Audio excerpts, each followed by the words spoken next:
क्या सीएम पद से नायब सिंह सैनी की हो जाएगी छुट्टी? क्या हरियाणा बीजेपी को मिलेगा नया मुख्यमंत्री? इस वक्त की आ रही बहुत बड़ी खबर। दरअसल आपको बता दें, हरियाणा में जो पूर्व मुख्यमंत्री मनोहर लाल खट्टर के साथ हुआ, क्या कुछ वैसा ही मौजूदा सीएम नायब सिंह सैनी के साथ होगा?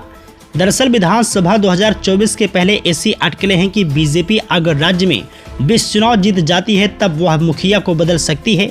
वैसे फिलहाल यह साफ नहीं है कि अगर नायब सिंह सैनी सीएम नहीं होंगे तो फिर उनकी जगह किसे प्रदेश की सबसे बड़ी गद्दी पर बिठाया जाएगा। सियासी गलियारों में ऐसी चर्चा है कि यह राह इतनी आसान नहीं है। 90-20 सीटों वाले प्रदेश में बीजेपी से ही कई दिग्गज नेता सीएम पद के लिए दावेदारी पेश कर चुके हैं।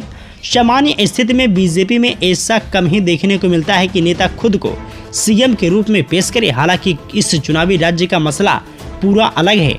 वहां कई ऐसे दिग्गज भाजपाई हैं जो खुद को तगड़ा सीएम दावेदार मानते हैं।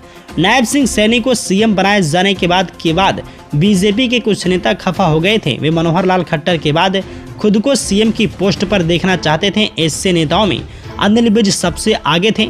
वह हरियाणा बीजेपी में बड़ा नाम माने जाते हैं। उन्होंने तब नाराजगी भी जाहिर की थी।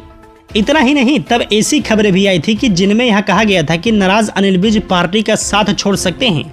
हालांकि मनोहर लाल खट्टर के साथ कई राउंड की बैठकों के बाद अनिल विज बीजेपी में रहे, पर 20 चुनाव आते ही उन्होंने दबी इच्छा फिर जाहिर कर दी। अंबाला कैंट से 6 बार एमएलए और पूर्व मंत्री अनिल विज जो 71 वर्ष के हैं, उन्होंने कई मंचों से सीएम बनने की इच्छा भी जाहिर कर चुके हैं।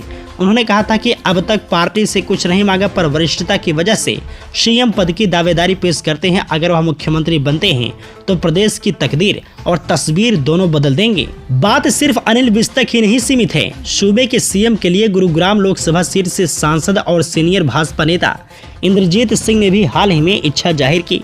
उन्होंने हाल ही में एक निजी चैनल को दिए इंटरव्यू में खुद की प्रदेश सरकार में खुद की उपेक्षा होने की बात कही थी और मुख्यमंत्री बनने की इच्छा जाहिर की थी।